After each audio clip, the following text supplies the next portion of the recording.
Hi, everyone, and welcome to episode 94 of the Tick Bootcamp podcast. The title of today's interview is Lyme Stole My Love for the Game, an interview with Madison Lewis. My name is Richard Johannesson. And I'm Matt Sabatello. Today's podcast guest is Madison Lewis. Madison Lewis is a 22-year-old entrepreneur and social media influencer from Los Angeles, California. Throughout her high school career, Ms. Lewis was an extremely active young woman. She was an athlete on multiple sports teams. She got good grades and had a busy social life. In August of 2015, Ms. Lewis failed the running test for her field hockey team. She immediately knew something was wrong. Her knees and her ankles swelled, and she had a lot of pain in her joints. Ms. Lewis had two tests for Lyme disease. One came back positive and the other one negative. Her doctors dismissed the results. Ms. Lewis was subsequently misdiagnosed with depression, lupus, heart failure, and multiple sclerosis.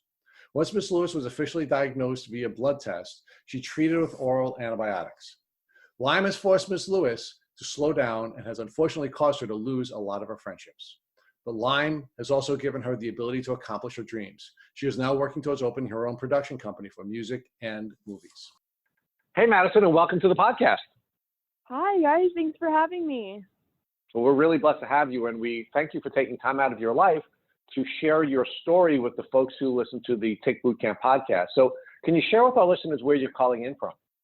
I'm currently calling in from Los Angeles, California. That's where I've been living for about 3 years now. So, Madison, what kinds of things did you do when you were growing up? And what were your goals? What were you pursuing during your high school years? So when I was growing up, I was extremely driven. Like, I knew what I wanted to do. I knew how to make it happen, and I was making it happen. My dream was to play Division I field hockey in college. That was always my dream growing up as a kid. I would be at a different tournament, different practice, different private lesson every day of the week. Like, my life was eat, sleep, field hockey, repeat. Like, that's literally all I did as a kid. And it was really important to me to be able to get a scholarship, to go to a really good college, play at a really high level. And I would always be just doing things for that. Like, I would always be at practice. I got a personal trainer pretty on in high school. Like, I was very motivated, very determined. Nothing could really set me back. Like, if I got injured, my teammates would be the first people to tell you. Like, I would play through anything unless my limb was falling off or I was concussed or something like that, you know. But I had a goal. I had my mind set to it, and that's what I wanted to do. Like, that was it. There was really nothing stopping me, or so I thought. Now, Madison, you indicated that you wanted to go to a really good college. Now, why did you want to go to a good college, and what were your goals when you graduated from college? So I really wanted to go to a good college just to have that solid foundation of education after high school. I wanted to always have a degree to fall back on. I wanted to go there to meet new people, make connections, kind of just set my future up. It's always been about my future in my head. Like, I always have wanted to try to do everything possible to set myself up to be happy and successful in the future. And I thought by getting a really good education, playing a sport at that school that's really all I wanted to do. And then afterwards, I always knew I would move to LA to make movies. Like, that's been my goal since I was can remember, probably 5 or something. Like, I've always wanted to make movies. That's interested me more than anything in this world. So I wanted to go to Villanova, or I went to Villanova. Yeah, I wanted to just learn more about the industry, the communication aspect, just kind of everything. And so, Madison, your goal was to be in the entertainment industry, and you were using field hockey as a vehicle to get you into a good school, which would then be your vehicle to the entertainment industry. Correct, yeah. Tell us when you first started to exhibit the symptoms of a tick disease, and how did that impact your ability to either use athletics as a vehicle to school or as school as a vehicle to your career in entertainment? So, now that I have digested everything that has happened the past few years, I can remember my very first symptoms being my senior year of high school. So I had been 17 at the time, and just weird things started happening to me. Like I said, I was extremely active in the gym, 4 hours a day, in the top shape of my life, very, very, very in shape, very fit, could run a mile like that, no questions asked. And I had a super, super sharp memory. I would be able to tell my teammates like anything about the other team. I would be able to recount every goal they scored, every pass made, who made this, who was good on the other team, who we have to worry about, who scored last year, what the exact score was, who assisted everybody. Like, I could tell you like down to the fine detail of everything. And I specifically remember one day my senior year of high school, one of my teammates came up to me and was like, yo, like, so how did we do against this team last year? Are we going to win? Like, who should we watch for? And I just remember standing there dumbfounded, like, oh my God, like, what? Wait, like, I can't remember. Like, I can't remember anything. And even my teammate was a little confused. Like, wait, what? Are you okay? Like, you always know everything. Like, what's wrong? And I'm like, I don't know. I really don't know. Like, I can't remember. And then, like, after that, just I started getting these weird pains in my knee, in my hip that would kind of come and go. Like, they would bother me for like a day or two, but then just kind of go away. So I never really saw them as anything because I was just so like resilient and just I pushed through anything. Like, nothing could stop me. So I never really paid mind to it. And then I would say the beginning of college is when my symptoms really took a turn they really started to come out, because I was always a very confident, just kind of let's go kind of person. I never had any kind of experience with anxiety or depression. I was never sad. I was never had a panic attack. Like, none of that. I didn't even know what that, like, I knew what that was. I knew what anxiety and depression was, but it never personally affected me until I got into college. I would wake up every day just bawling my eyes out, like uncontrollably sobbing, like as if somebody in my family had just died. And this was every single day. And like, I could not for the life of you tell you why this was happening to me. And people were asking me, like, are you okay? What, are you sad? Do you miss home? Like, just trying to make up every excuse in the book as to why I could be upset, you know? But I'm like, deep down internally, this isn't me. I'm not upset. I'm not sad. I'm thrilled. I'm living my dream in college right now, like at the school I wanted to go to, on the field hockey team that I've worked my entire life to make happen, like literally. And now I can't stop crying. And then after that, I don't know if you want me to get into all my symptoms right now, but everything just kind of hit the fan after that. We are, Madison, but I want to walk back for a minute, and I want to talk to you about your high school experience. So you indicated that you were a driven athlete who was very clear thinking, and you were essentially a leader on your team that would help your other teammates prepare for the competition that you were about to play. How were you physically different when you first started showing the symptoms? And I don't just mean how you were functioning intellectually, but talk to us about how capable a field hockey player you were before you started to show the symptoms, and how you started to physically change after the symptoms began to present.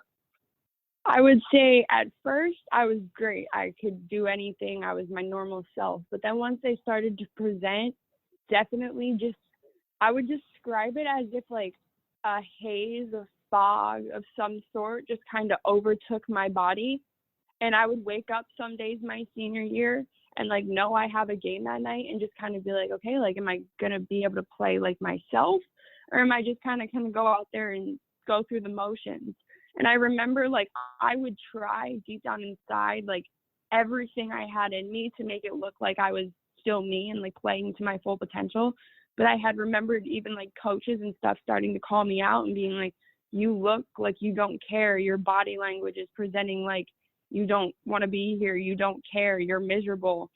And like I never understood at the time. I was like dumbfounded. I was like, what do you mean I don't care? Like, what do you mean I look miserable? Like, this is my favorite thing in the world to do is play field hockey. And like, I was like, wait, what? Like, I didn't even understand what they were coming to say by that. And like, it was definitely hard too, knowing like I was a 2-year captain of my high school team, and like knowing I had the whole team on my back. Like, it was my job to be the leader and everybody looked up to me. And there were some days I was waking up and just kind of like completely fell off. Even if I ate every meal of the day, I did all of my like preparation things that they tell you to do when you're an athlete, like correctly. If I did everything to a T, I still would feel off in a sense of like my coordination would be slow. It's almost like my body was in slow motion, but my mind wasn't.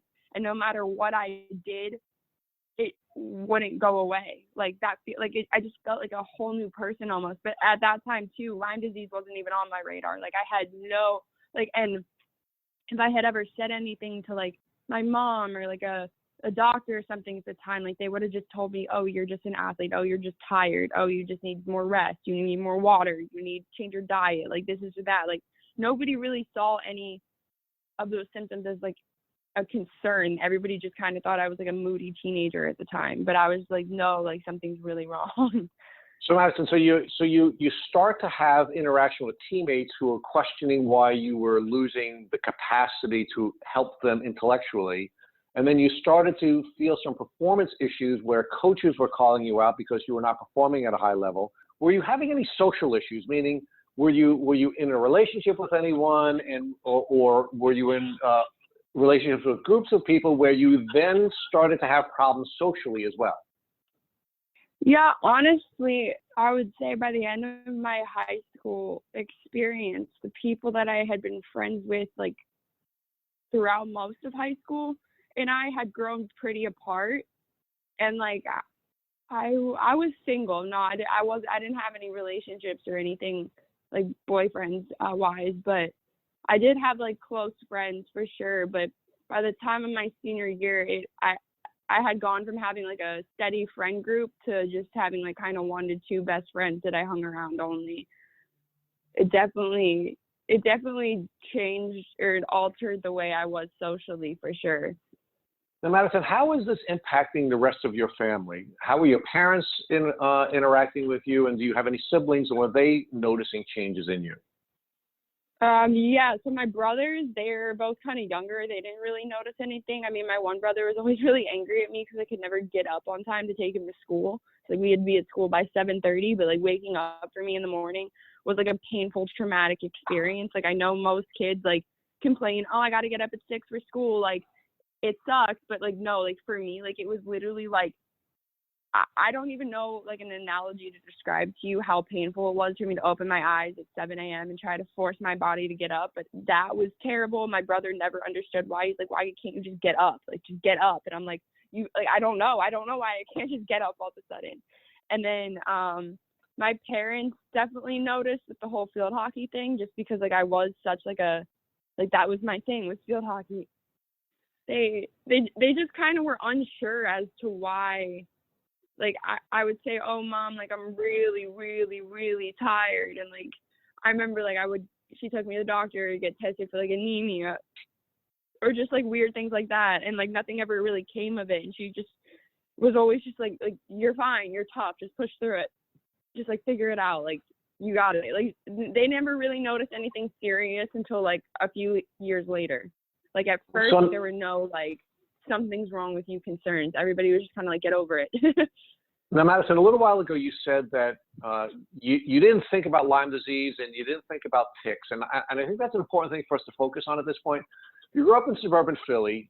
As it turns out, the state of Pennsylvania has the largest Lyme disease rate of any state in the country. What did you know about ticks? What did you know about ticks, and what did you know about Lyme disease? And did you receive any educational information in school or anywhere else about ticks and Lyme disease? Honestly, like the bare minimum. Like I remember learning, like obviously if you found a tick on you growing up, like get it off, like tell your parents, go to the doctor type of thing. But the word Lyme disease, I hadn't even, like I was unaware of that disease probably until I think my freshman year in college, or either my senior year in high school or freshman year in college. One of my best friends at the time had been diagnosed with Lyme disease, but they had caught it so fast that like anytime I had ever heard of Lyme disease, like I had no idea what Lyme disease was basically until maybe a few years ago, like the extent of it. Like, cause I remember my friend who had it was treated real quick with antibiotics and back on his feet, and he was totally fine within like 2 weeks. So like once that had happened too, like I didn't even think twice about it. I really had no education on Lyme disease. Like I knew ticks were bad for you. I experienced them obviously growing up a little bit. Just living in Pennsylvania, I was always outdoors, basically always outside for tournaments and just playing in the neighborhood or whatever. But my parents were pretty good with also like routinely checking us for ticks and stuff. And I had never noticed one on me that I can remember. So So Madison, you are ultimately able to graduate from high school and you get into your dream school of Villanova University. Tell us how your experience at Villanova turned out to be something other than what you were dreaming about, meaning how did your developing symptoms impact you athletically? How did your developing symptoms impact you academically? And how did your developing symptoms impact you socially? Oh boy. I mean, Lyme disease definitely made my college experience the complete opposite of what I thought that it would ever be. Well, for the first part of that, I guess, athletically, the day that I knew something was really, really, really wrong with me was so the first day of college preseason as a freshman, obviously I have to prove myself to the team. That's like the most important part in athletics is like your teammates want you to like, everybody has to pull their part, you know? So like me and being as a freshman, I am expected to pass the run test. Like that's a no brainer. Like if you don't pass the run test, like what are you doing? Like, come on. This is a Division I program now. This isn't just high school. You don't just sign up for this. Like, this is serious. So, like, I had been training my whole life for this. Like, I had a personal trainer for the last 3 years of high school that worked one-on-one with me for, like, 2 to 3 hours a day. Like, a run test should be of no sort of obstacle for me whatsoever.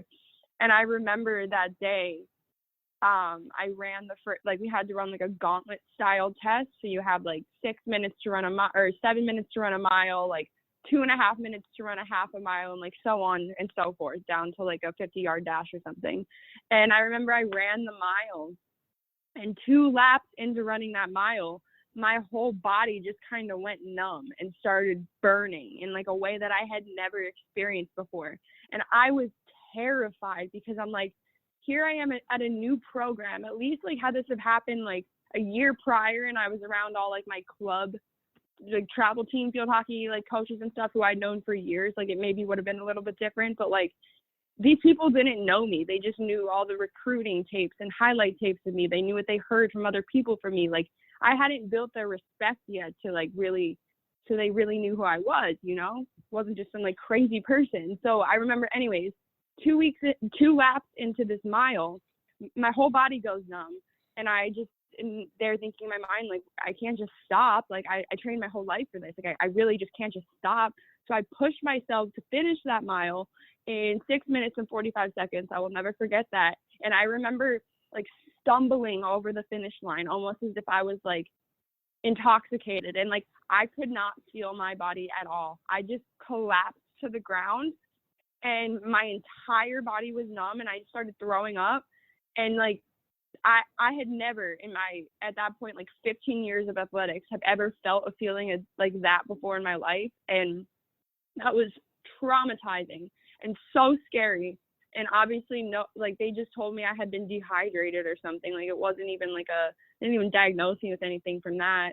And then like that event in itself, the very first day of athletics for me kind of screwed my entire experience with that, because after that, I just felt like nobody ever really gave me the time of day or respected me, just because obviously I was always the girl on the bench with like the weird medical issue or the weird, like nobody knew what was going on with her type of thing. And everybody kind of thought I was crazy and faking, which like to this day boggles my mind, because why would I have stuck it out and like come to a D1 program and like wanted to put myself through all that if I was just faking it all? But so Madison, but tell us how that made you feel. I mean, your goal was to use athletics as a vehicle to get you into a dream school. You got into the dream school, and your first experience as an athlete on this team turns out to be something unlike anything you had ever experienced before. And now you're not seen as this elite athlete.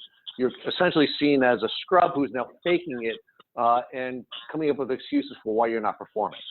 Yeah, it was devastating. It was complete devastation, because it's not like field hockey was just like, oh, something I did when I like was bored. Like field hockey was my life. Like, and you were really good at it. Every single day of my childhood had spent something revolving around field hockey. Like I was absolutely devastated that this was happening and just crushed. But at the same time, I wasn't just fully like shut down. At that point, I was like, okay, I'm going to figure this out. There's still hope. This is only day one. Like, I can still come back from this. Like, that was always my biggest thing, is I always kept my hope, because I knew the second that any kind of hope, I lost my hope, it would be over. So like, I just kept pushing forward, because honestly, that's all I've ever known how to do, is just keep going and keep putting your all into it and just keep going. So Madison, let's talk about how you were doing academically. You're now at this D1 school, which is also one of the top Catholic schools in the country. Tell us about what your academic experience was like when you started your classwork at Villanova. So when I first started my freshman year, my grades were good. My grades were really good. Because I've always been good at school. Like, I wouldn't say I'm a genius or like a complete straight A student by any means, but like, school to me has never really been too challenging. However, I would say my junior and senior year then became like, or actually no, the second half of my sophomore year to now, to like me finishing, was literally living hell, between either waking up in time to get to class, because I would have to wake up at like 6 in the morning or 5 in the morning every day my sophomore year to go to team lift. And then even if I didn't participate in lift, like, my fatigue from Lyme disease was so bad at that time that even if I woke up at 5, just sat there for an hour, watched my team do its thing, came back to my dorm room by 6:30, I'd be passed back out until like 1 or 2 p.m. I probably slept through more college classes than I actually attended, just because like I couldn't help it. Like, my teammates people would have keys to my dorm room to like come in and like shake me and wake me, because even if they called me, I would not wake up. Like, it was definitely really, really hard on my academics to like juggle it all, like go to practice, go to class. And then there was even a point in time where my coach was like, stop coming to practice. I would rather you sleep now and go to class than try to do it all. Like, it was that bad. And definitely, even so, like, I used to be able to write an essay pretty fast. Like, an essay, like, give me a topic, unless it's on like neuroscience, you know, like just like a commonly like proposed topic, I could write an essay pretty decently fast. It wasn't an issue for me whatsoever. But towards the end of my college experience, like last summer, even now, it is the hardest thing in the world for me to do, is like sit in front of a computer and like type things that make any kind of sense. And I just feel like I'm losing my mind. Like, it's crazy to me, but like completing schoolwork, even just like the simplest like worksheet or like workshop or whatever, I don't even know the terminology for like all that kind of stuff now, but like that stuff is hard for me. It's like my mind just like won't focus at all. It's like I have ADHD times like a million. It's crazy. Madison, part of your sleeping issues, did you develop insomnia, or was it just that you were sleeping far more than you were previously before you were sick? No, it was like I was sleeping far more than I was before I was sick. No matter how much I slept, I felt as though I hadn't slept for like 10 days. I'd be at team dinners, like asleep on the counter, and my teammates would be like shaking me, like, get up, get up, get up. Like, what are you doing? Get up. Like, I always just wanted to sleep. I was asleep everywhere. And then once I was asleep, you could not wake me up unless like you were like jumping on me. And we know from your pre-interview questionnaire that you were sick for about 2 years before you got your Lyme diagnosis. Were you misdiagnosed with anything from this constant sleeping behavior that you had, such as depression or anything like that prior to your Lyme diagnosis? Yeah, so I first started getting diagnosed with stuff a year before I had been diagnosed. So like all the stuff in my senior year of high school happened, and I didn't go, like nothing happened. And then the beginning of my college career is when I started seeing the team physician or whatever.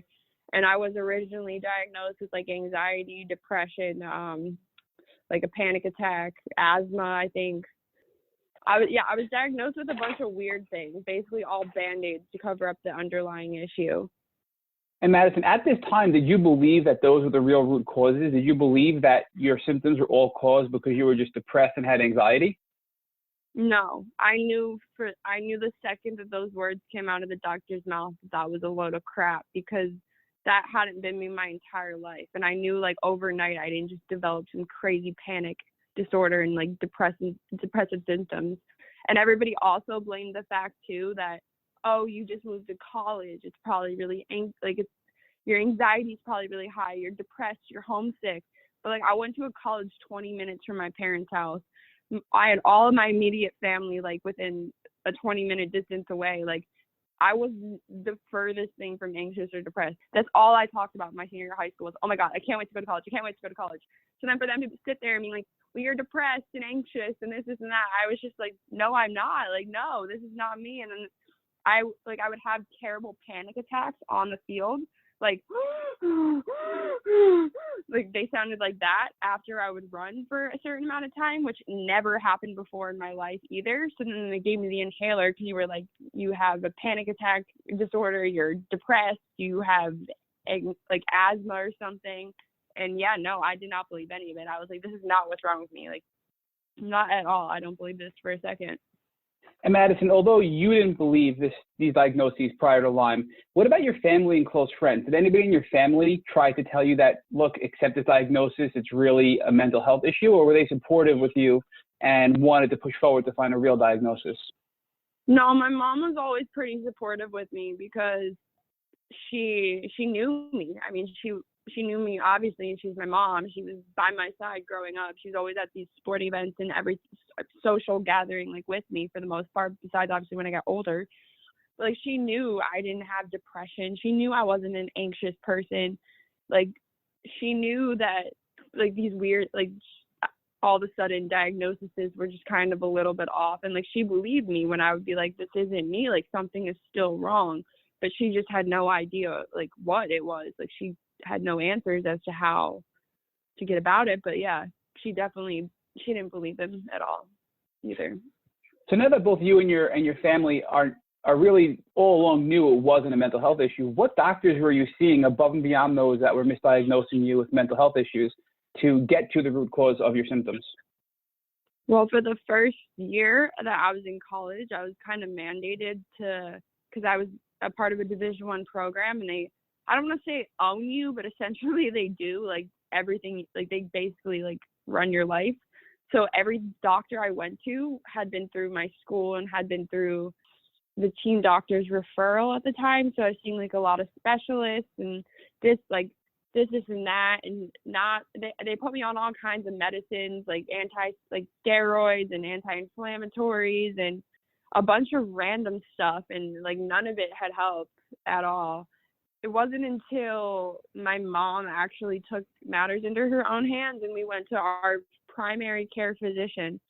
She was the one that told me that I had Lyme disease. And this was like 3 months after my team doctor originally told me I didn't have Lyme disease. She looked at the exact same paperwork and said that I did have Lyme disease. So, Madison, I just want to back up real quick right there. So your team doctor ran blood work for Lyme disease and told you did not have Lyme disease. Is that correct? Correct. And, yeah. And now we're going to fast forward a few months, and you bring those results to your family doctor, your primary care physician, and that primary care physician now says, wait, these test results indicate you do have Lyme disease. Is that accurate? Yes. And at this point, were you questioning why your original doctor was saying it wasn't Lyme disease? Like, what was that like for you emotionally to say, well, I was just told I didn't have this based on the same test results? Yeah, so this had been then 2 years into college, and every day of my life, I was just, like, praying and praying and praying somebody would just give me a damn answer so I could, like, resume back to training, because, like, it would be so hard to mentally, like, train my butt off and then, like, not get anywhere with it, and, like, then have this doctor who, when things got really, really, really, like, 4 months before I had gotten the official diagnosis, my body, like, completely shut down. Like, I'm a pretty thin, like, skinny girl. My knees looked like I was a 400-pound woman. My ankles looked like I was a 400-pound woman. I could barely keep my eyes open. I could barely even walk. Like, I got really, really, really bad. And my team doctor had run basically every blood test, every autoimmune test disease you could possibly test for under the sun on me, because obviously something was really wrong with me at this point. And that's when he had come. I then had started to think like, okay, maybe this is Lyme disease. Because then in myself, I was researching all kinds of things because I was like, what the heck is wrong with me? And I was like, wow, this actually does sound like Lyme disease. Like, all right, like, cool. And then it came back that he said, no, you don't have it. So I was like, wait, what do you mean I don't have it? Like, then what do I have? Like, what's wrong with me? And he went back to the same, depression, anxiety, blah, blah, blah, blah, blah. And I was just like, no, like, this isn't right. This isn't right. And then my school had taken me to one more doctor. They took me to like a arthritis doctor who put me on prescription medicine for like rheumatoid arthritis. And that just made my body 10 times worse than ever. So then going to my primary doctor through my family, when she was like, yeah, like you have Lyme disease, like, we're going to start treating you with antibiotics right away. Like, to me in that moment, like, I had absolutely no idea what Lyme disease was or entailed at that time, but I was so happy, like crying tears of joy that, oh my God, I finally have a diagnosis. Oh my God, I'm going to have my athletic career back. Oh my God, like I'm going to prove all of these people wrong. I'm going to show everybody like what I can actually do. Like, I'm coming back. Like, let's go. Like, I was so excited. So Madison, before this Lyme diagnosis from your primary care physician, did any medication you were prescribed ever help? You mentioned steroids, you mentioned anti-inflammatory medication, you mentioned medication for rheumatoid arthritis. Did any of that ever help you, or did it all just make you worse or sort of level out where you were? It either did nothing for me or it made me feel 10 times worse. And what made you go back to your primary care doctor with those Lyme results to have your primary care physician review them? Was that something you did based on your research, or was it a coincidence? How did that happen? Honestly, I think it was just my mom being like, okay, like we're getting nowhere with like these school doctors, like something's wrong with you, like we need to fix you, like let's take it to the primary care doctor. Let's see what she has to say. Let's see what's up. And this Lyme test that was done by your sports doctor first and then brought to your primary care physician, was this the traditional two-tier testing, the ELISA test followed by the Western blot to see if you have Lyme disease? Yes. Were you positive on both? One, do you remember what the results were? I don't remember like which test was which, but all I know is one was positive and one was negative. And did it ever get brought up by your sports doctor to clinically diagnose you? It seemed like you had most of the staple symptoms of Lyme disease, and many doctors will do clinical diagnoses based on the fact that these testing methods are so poor. Was it ever brought up that you could be clinically diagnosed with Lyme disease? No, he honestly just thought I was crazy. He did not have any, I don't want to say he didn't care about my well-being, but like he did not want to spend any extra time trying to get my health back with me. He really just thought I was crazy and like would question the fact, like, do you even want to be here? Like no, there was no effort on his part to, like, I remember I'm pretty sure I brought up Lyme disease to him and he was just like, oh yeah, you don't have that, like blah, blah, blah, blah. And I was like, oh, okay. Now, before we get back to your diagnosis with Lyme disease and the fact that you thought you were going to get a quick resolution and move on with your life, were there any other symptoms you had, such as cardiac issues with your heart or neurological issues or any other symptoms that you had that you can describe for us before the diagnosis? Yeah, actually, before the diagnosis, I had a really bad cardiac episode. It was during my preseason. So preseason's like 2 weeks of like intensive practices. It's basically all you do is practice for 2 weeks with your coaches and your team and whatever. And I had gotten through that pretty good, but by the end of it, when I started going downhill, and then I woke up one morning with like my legs were so swollen, like painfully swollen. My elbows and my hands were hurting, and like everything just like I felt like I was gonna die. Like that's the first thought that came to my mind was, holy crap, I'm gonna die. I'm dying right now. Like I'm dying. Like I had never felt so sick before in my life.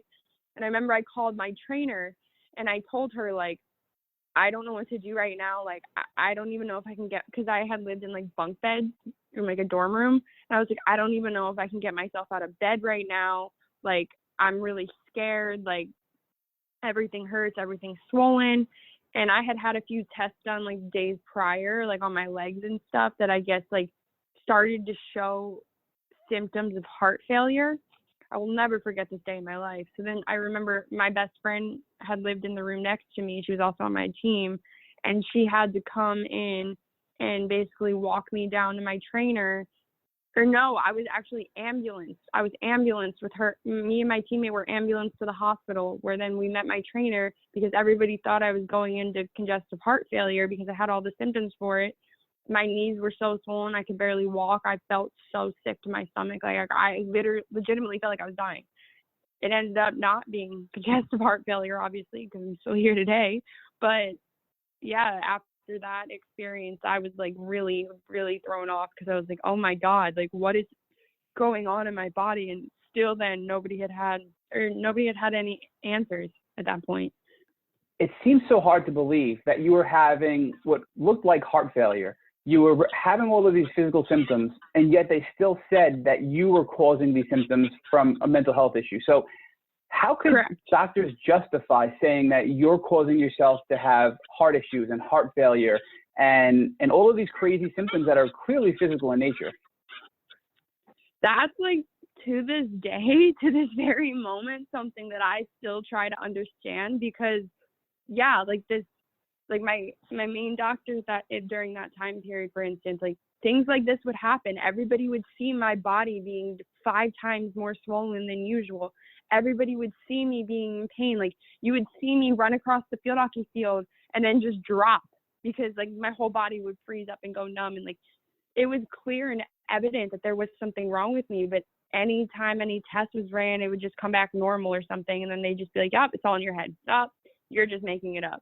But like you just said, like how can you say to somebody you're just making it up when somebody's knees are 5 times the size of what they're supposed to be? Everything that's happened to me has opened my eyes so many aspects of the world, but just specifically with the medical field, like I respect doctors so much. Like they have such an important job in our society, especially right now with what's going on too with the whole whatever. But it just boggled my mind being a 19-year-old, 18-year-old kid at the time that all this began to go down, that I had doctor after doctor after doctor, like look me up and down. They could see something was wrong with me, but all they could do was either give me a bottle of pills and say, "You're crazy, take these, it'll help," or just be like, "Well, you know, the arthritis test came back negative, so I can't really help you. You're going to have to go find somebody else." Like that just boggled my mind because I was like, isn't it your job to help me figure out how to get healthy? Like, do you think I want to be spending every day of my life going to see another doctor, explaining to another doctor everything that is going on with me, and then being told over and over and over, "Well, you're fine. I can't find anything wrong with you." Like, it really just opened my eyes as to like the medical, like doctors in general, like really, I don't know, they failed me. I will be the first to say it. Doctors have 100% failed me personally. And granted, I'm not trying to like talk bad on doctors by any ways because they help millions, thousands, hundreds, whatever people a day. And I'm sure I'm going to need plenty more doctors in my lifetime to help me too. But just that initial, like being so scared as a kid and like just being so just kind of like thrown under the bush because, oh, well, like I can't figure out what's wrong with you. So like, you're fine. You're just crazy. You just have anxiety. Like that to me was just the biggest like eye-opening, like what is going on in this world? And Madison, you are, this sounds weird to say, one of the fortunate ones because you are such a strong, motivated, and such a person where you just have this devotion that you know something else is going on. We've heard other countless stories where people have gone through all of these doctors. After a few years, they give up and just accepted that they're not going to get an answer and stop fighting. But you kept fighting over this 2-year window as you got sicker and sicker and sicker and fought for your life until you got your eventual diagnosis. So I think that's something you should be proud about in this horrible, broken system, that you kept fighting to get the diagnosis that you needed to get yourself on a healing journey. So that's something you should really reflect on and be proud of. No, thank you. And yeah, like to me, it just wasn't like, again, not just crediting anybody with an actual anxiety or depression disorder. Like they're 2 very big, scary, terrible things that, I mean, I experienced myself, obviously because of the Lyme, and like brings it on for me. But like I knew that wasn't me. Like for these doctors to just be telling me like, you're just depressed. I'm like, no, I'm not. Like, I know I'm not. You can't tell me that I am if I'm not. Like, there's something else. Like, I just refuse to be, just be belittled upon and be like, and accept something when it's not true. Madison, what advice do you have for folks who are in the throes of their diagnostic journey, who have not yet gotten a Lyme disease diagnosis, but may believe they have Lyme disease? How would you recommend that they interface with their doctors differently than you interface with your doctors? Well, I think having the knowledge of Lyme disease, or even the suspicion of thinking that's what you have, is definitely really good, because it's not really good at all by any means to have anything Lyme related, but if you have an idea that what you have could be Lyme disease, that's already a step ahead of where I was when I was in that position, because then you can specifically target your doctor search to Lyme literate doctors, or like people that are, because the whole doctor world gets very confusing. Like all the doctors that I had originally encountered, I guess, technically didn't believe that I had Lyme disease. Like they just almost refused to acknowledge Lyme disease as a thing. But like there are a whole realm of doctors out there that like target Lyme disease specifically, or like will cater to tick-borne illnesses.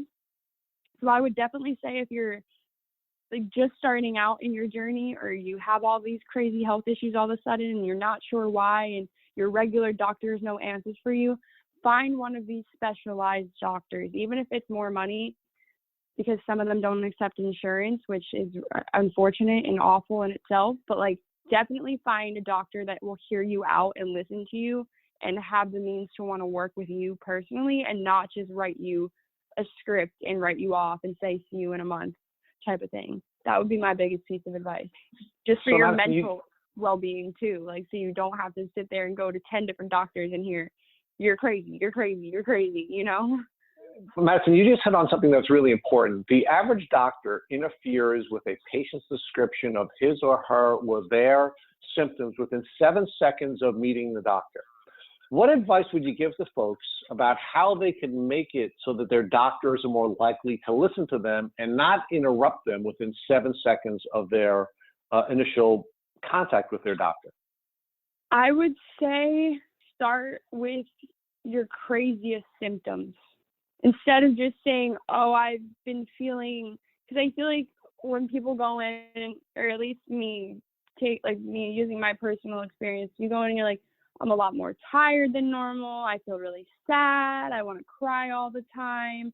Like that, I feel like right there is, okay, you've got depression, like blah, blah, blah, blah, blah, blah, blah. Even though I know I don't. But like, that's what it does. Like, I feel like the more, because with Lyme disease, we experience some crazy symptoms. Like I've had Bell's palsy before, where the whole side of my body's gone numb. My face is drooped. Like, I feel like if you go like in leading with more crazy or just like alarming symptoms. I mean, maybe you haven't had them yet though, if you're still early on in your diagnosis stage. But I would say anything that would really truly get the doctor's attention to be like, wow, this is a problem. Madison, let's fast forward again to that doctor's appointment when you were told you have Lyme disease with your mother in your primary care physician's office. So you noted that you felt, we finally figured it out. I'm going to be back to where I was pretty quickly, and you were amped. So describe for us what that was like moving forward, what your treatment course was, and how you felt when you started that treatment course. So that day was at the time the best day of my life, and they had put me on 2 weeks of doxycycline at the time. So that was the first time I had ever taken the doxy. And I took that for 2 weeks, and I, honest to God, felt like my normal self after those 2 weeks. It was crazy. I would go to practice, and instead of like get this like burning feeling in my body, because during this whole time too, I was still pushing myself to play field hockey, even though they were because I would sit out for a few days, and then the doctor would tell me, oh, nothing's wrong with you, you can play. Even though I felt like I was dying inside, I would still play because that's just the type of person I am. And I was so happy. I was like kissing the ground kind of happy. Like I was just ecstatic that like, wow, I have my body back. Like this worked. Like I'm cured. Like great. oh my goodness, like I did have Lyme disease. Like everything's okay now. Like I honestly felt amazing from those 2 weeks I took the doxy. For about 2 months. I felt completely great until it all came back. So talk to us about when it all came back. At this point, were you just taking doxycycline and you were good for a short period and then it all came back and nothing in your life changed? Yeah, so I had taken the doxy, I think I want to say for 4 weeks total initially. Finished out my season at that time. I was a sophomore in college at that time. And then we had gone home for like winter break. And I remember I was feeling great. I was back in my personal trainer doing my like really intense workouts with my one best friend. And me and her were killing it.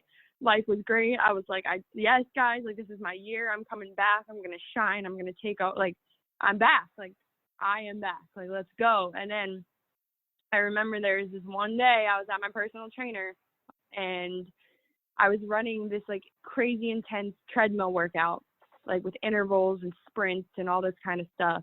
And all of a sudden my body just started going numb. And it was that exact same numb feeling that had happened the day of my run test and like had happened other times, like in between too, but those were just two of the most substantial circumstances. And yeah, that feeling came back. And I remember I just kind of stopped and my personal trainer was like, what are you doing? Like, get back. Like, why are you stopping? And I honestly just started bawling my eyes out. And I was like, I feel like I can't go again. Like, I feel like that feeling's back. I feel like this Lyme disease is back. Like, I don't understand. Like, I thought I was like cured. Like, I didn't get it. Like, I had no idea what chronic Lyme disease was or what post Lyme disease treatment or whatever you want to call it. There's so many names for it out there at this point. I had no idea that was a thing. I had no idea that 2 weeks of antibiotics in hindsight did absolutely nothing for me besides, I guess, give me like 2 months of like seemingly normal life. But yeah, it was honestly the most heartbreaking day of my life because, like I had said earlier, I had had so much hope up to that point that like this would just all go away and I could just be like the normal Madison that everybody knew. I could play field hockey, perform at the level that everybody knew that I could, type of thing. And like that day really shattered my soul. I was just like, oh my God, like it's still not gone, type of thing. And after that, that's when I had gotten my official Lyme doctor, Dr. Shuckman. That man, oh wow, he really like saved my life. He was the one that then like double confirmed that I definitely had Lyme disease, but I forget the terminology you had used earlier. Instead of he saw the blood tests that both doctors in the fall had seen, but he then diagnosed me clinically, I guess is the right way to say it, off Correct. of just my symptoms, because I had gotten then so bad again, basically relapsed pretty fast. But at that point, with insurance and everything, I didn't qualify for a PICC line yet because he then had taken more blood work in January. And this is the tricky thing about Lyme, is that my levels came back almost like non-existent.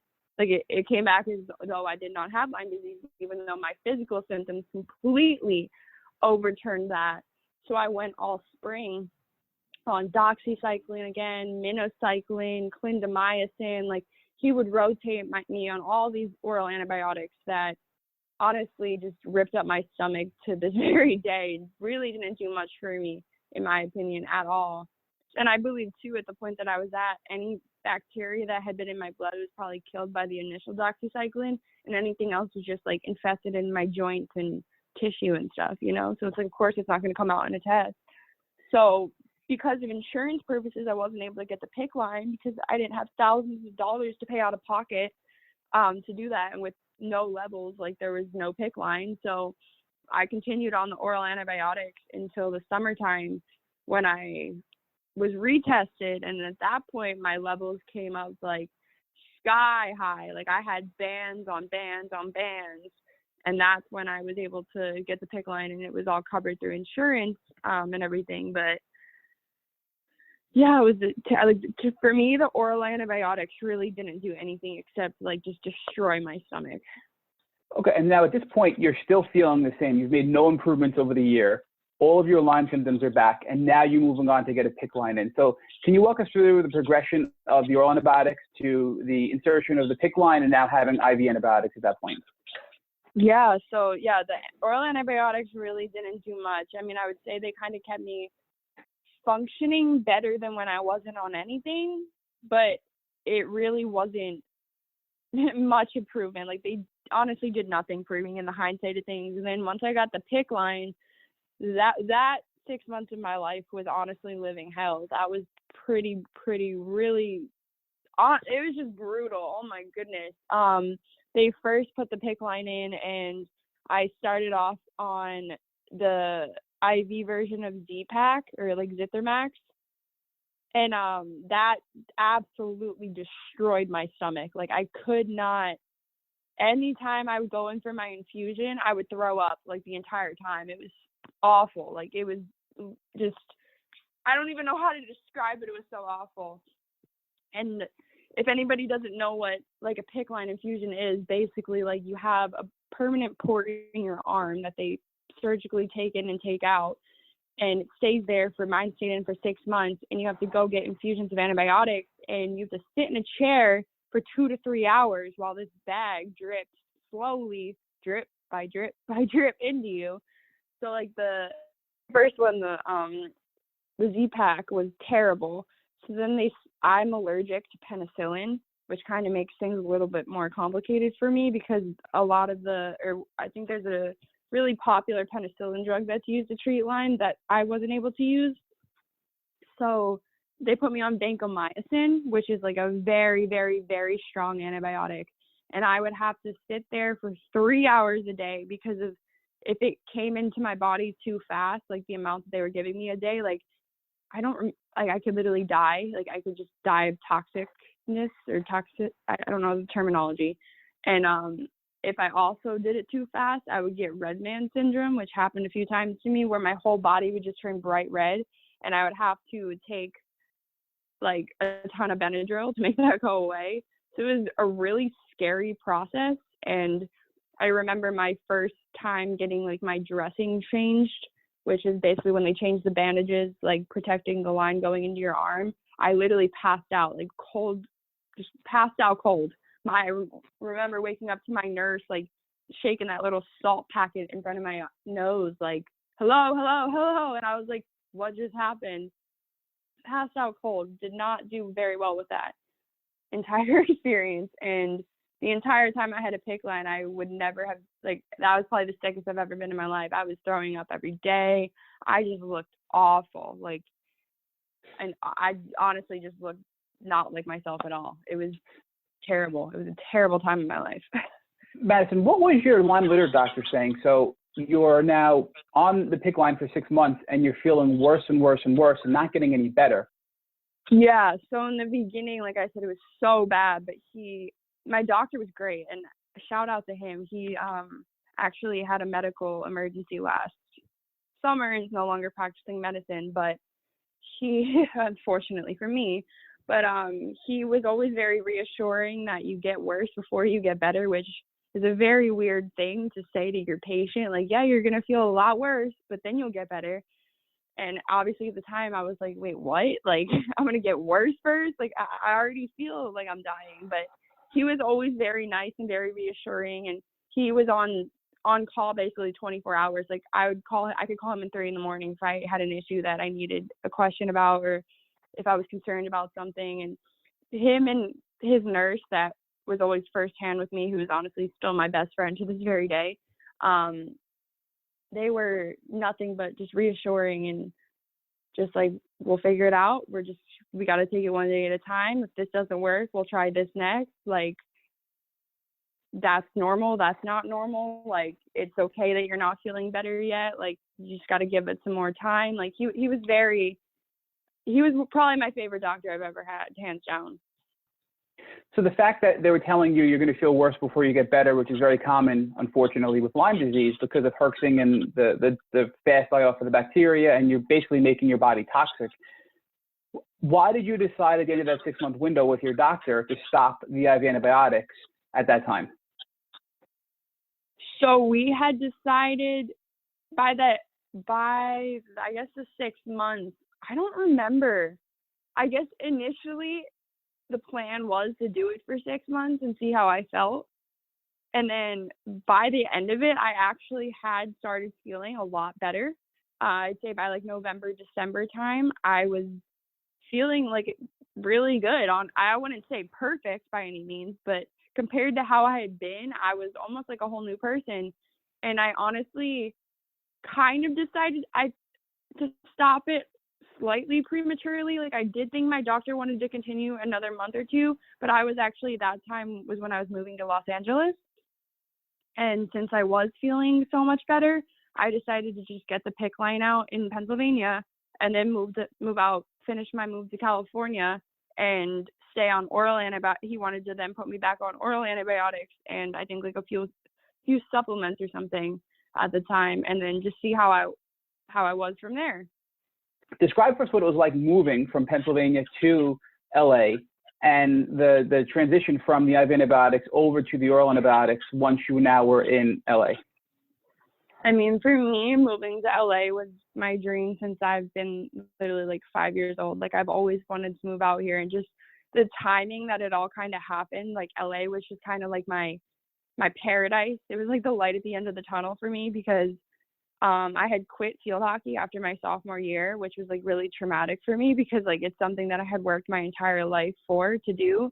And I didn't want to be anywhere near like Philadelphia. I just wanted to be I just wanted to start my life and just, I don't want to say like put that all in my past because that's who I am. That's what happened. I was excited to just get out of Philadelphia and all the negativity and all like the bad memories of that time period and just kind of have a fresh start in LA and focus on like my future in music and movies instead of Lyme disease. And my roommates, when I first moved to LA, were very, very supportive of my whole Lyme disease thing. And they always had my back with it. They were always very like, are you feeling okay? Like, what can we do? Like this and that. And like, they always just made me feel really comfortable about it too. Cause that's another thing, like back when I was in college and stuff, like, I feel like I really had nobody to talk to about it because everybody just kind of thought I was nuts. But then like, once I moved out here and like got away from the whole athletic side of things and like just got away from like the life that I knew, I guess. I'm not trying to say that I like ran away to LA to like run away from my life either, because like it was always the plan to move to LA. But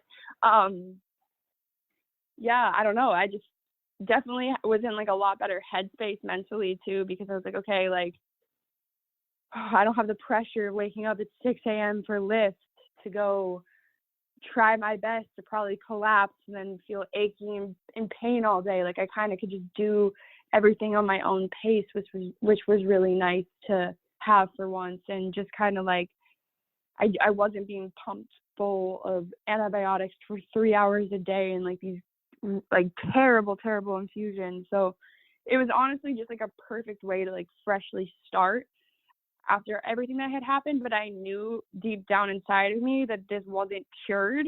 I knew I still was going to have to deal with this in the future. And even though I'm moving away and everything seems great in this very moment, like I know this is still going to be an issue I'm dealing with the rest of my life. So I just, yeah. Where were you with your life at this point? Did you graduate college and then shortly after graduation move to LA, or was your college career interrupted because of your illness? Yeah, so my college career was interrupted because of my illness. I was actually a junior. It was my junior year of college. I had done a semester on campus. That was when I was doing my PICC line. Like I was still a full-time student while I was getting all those infusions. It was the craziest time of my life. Like I don't know how I passed those classes at all. And then I had moved to LA for the spring semester of my junior year because I got an internship out here through my best friend at the time film company. That's how I got out here. And then I've just stayed out here ever since and finished.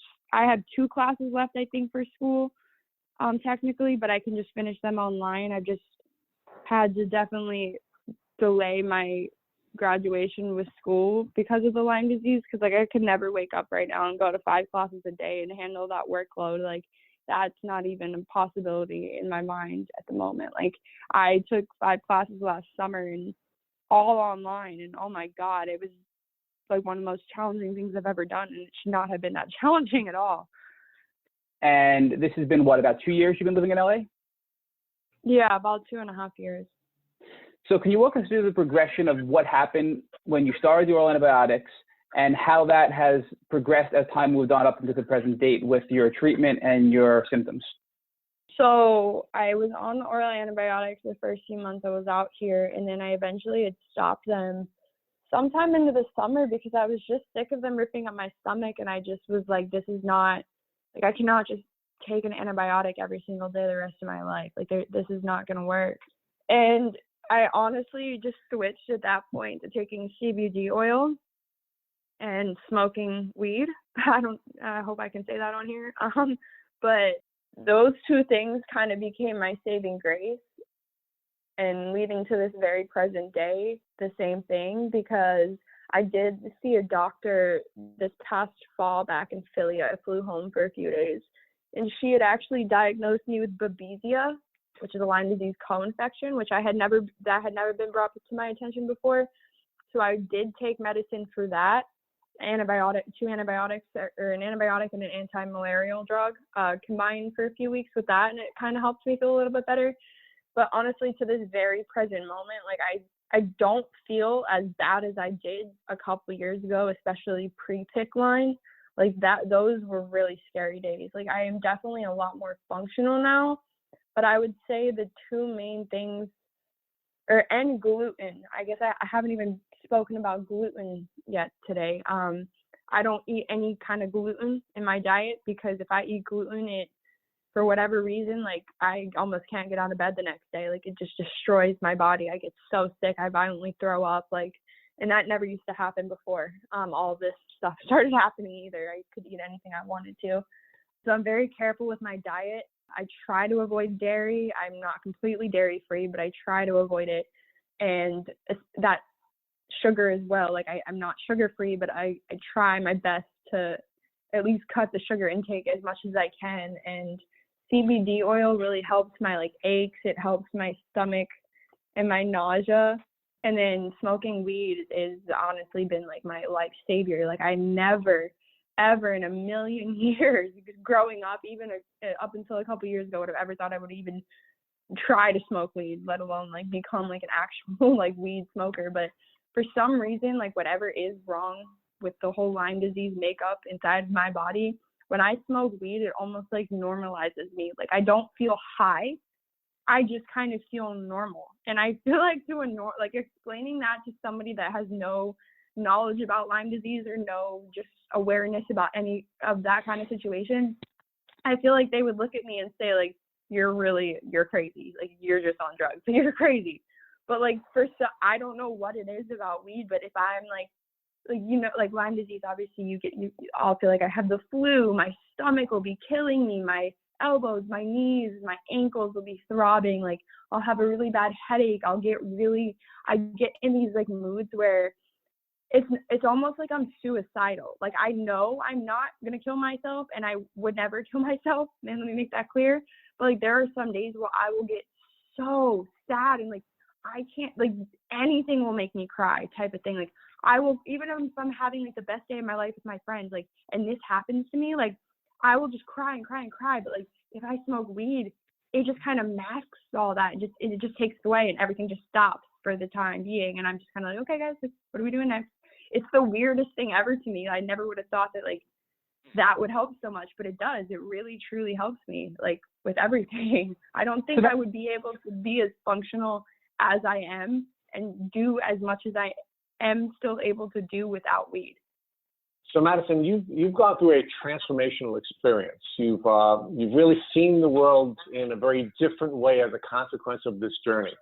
Can you tell us how you're different now and how you're better now as a consequence of having gone on your Lyme disease journey?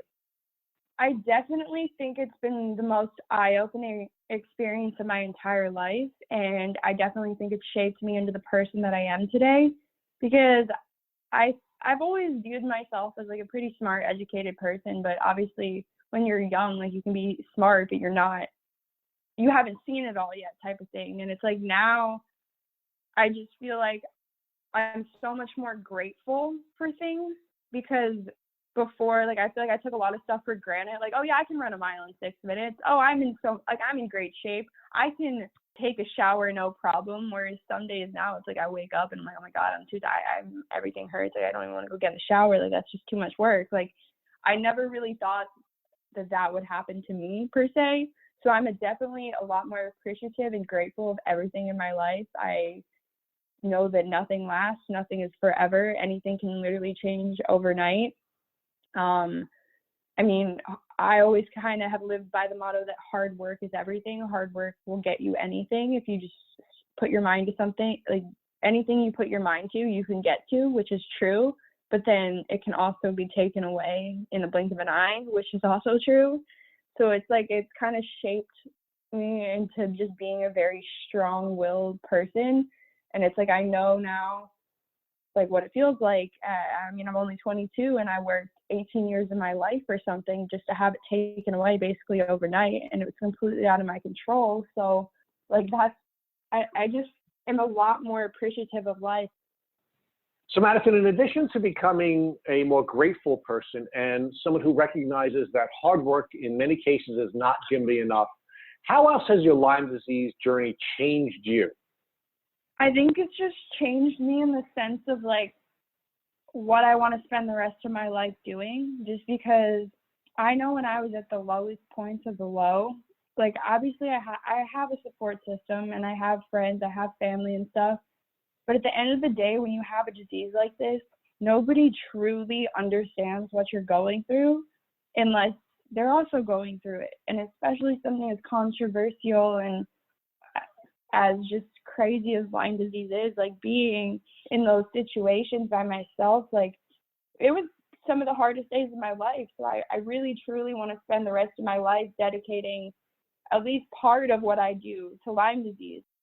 I want to definitely make Lyme disease organizations. I want to have movements for Lyme disease. I want to build my own brand up and just make it known how much of an advocate I am for Lyme disease and help other people like me that maybe don't have as strong as support systems, that maybe don't have anybody. They don't have any kind of money. They can't see any kind of doctor, but they are still suffering out there. Like, it basically has just kind of changed my ways of, I just want to help people. So tell us how you went from being a kid who had it really easy and wasn't particularly grateful to somebody who now understands how difficulties could be out of your control and they could be isolating, and how you want to help people in that regard.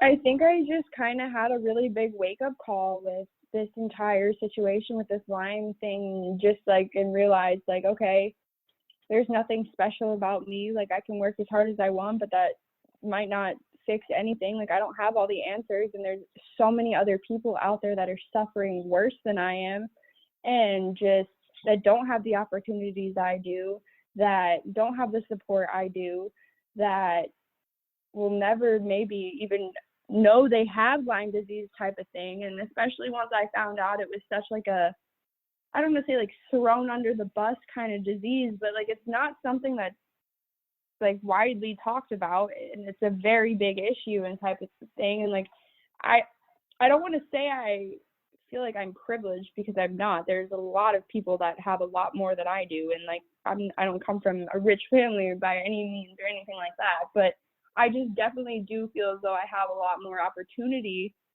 to spread more awareness and to help out more people in any way I can than some people do. And I almost just want to make like a big community of people with Lyme disease that is like a safe place for people to come and say like, oh my God, like my knees are the size of basketballs, guys. Like, what do I do? Like, if I had like a Facebook group or a group chat to turn to in the days where my knees were swelling up and all the doctors were telling me I was in heart failure and this and that, like it would have eased just like my mind a little bit more, knowing, okay, other people are going through this too. Okay, it's like a disease out there. You're probably not in heart failure. It's just what it's coming up as because of Lyme disease. And like, I feel like there's a lot of just like, I don't want to say it's like a hidden disease, but like nobody really talks about it. Nobody really knows much about it unless you're dealing with it and going through it and know you have it. So I just feel like going from having everything, having my whole life planned out, like having a scholarship to a sport for athletics, having everything just kind of put together, to then just having that all ripped from me real quick, like it just showed me that there's more to life than just like all the, okay, like wake up, go to school, get the 9-to-5 job, do this, do that. Like it's like your life is to live and like live fully. Like why not move to LA when I'm 19 and pursue a dream? Like why not? Because tomorrow I could wake up and have a terminal illness type of thing, you know? It's like, it just shows me that life is so short and so unpredictable, and you just really honestly truly never know when anything or what's going to happen. So you kind of really just got to live your damn life and help everybody out along the way if you can. Like that's just my biggest thing now, is I want to help other people get through what I've gone through, even though I'm still going through it, but I'm definitely on the other end of it. So Madison, I want to give you an opportunity to help folks who are either in your situation not get reinfected, or help folks who are not infected not go through the journey that you went through. So if tomorrow morning you received a call from your mother and she told you she was bitten by a tick, what advice would you give her so that she wouldn't get sick and have to go through the terrible journey that you had to go through? I would tell her to immediately go see a doctor. And even if they kind of brushed it off and said, oh, like, you'll probably be fine, I would tell her to push for those initial 2-week course of doxycycline, regardless of how she feels, regardless of anything. Like, just take the medicine as precautionary, because I know, or so I've heard, that if you do treat it within the initial month of you getting the bite, or the initial few weeks, like, you're fine. So I would absolutely tell somebody who even has the slightest thought of, oh my God, I was bit by a tick, go to a doctor. And if they tell you no, if they refuse to give you medicine, go to another one. Thank you for listening to the Tick Bootcamp interview with Madison Lewis. To our listeners, we have a call to action. First, if you'd like to learn more about Madison Lewis, please visit our Instagram at lifeofmadison_.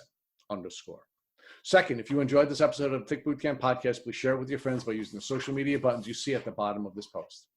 Third, we here at Tick Bootcamp have created a Tick Bite Blueprint, which has been inspired by the information that has been shared with us by past podcast guests. We urge you to visit our website at www.tickbootcamp.com to view the blueprint. We would appreciate it if you would contact us with any suggestions you have for improvements. Fourth, don't forget to subscribe to this podcast on iTunes, Google Play Music, or Spotify to get the automatic episode updates of our Tick Bootcamp podcast. And finally, we thank you, our listeners, for your comments on our past podcast episodes. Please take a minute to leave us an honest review on iTunes, on Instagram, or on our website. We make it a point to read every single one of the reviews we get. Thank you for listening.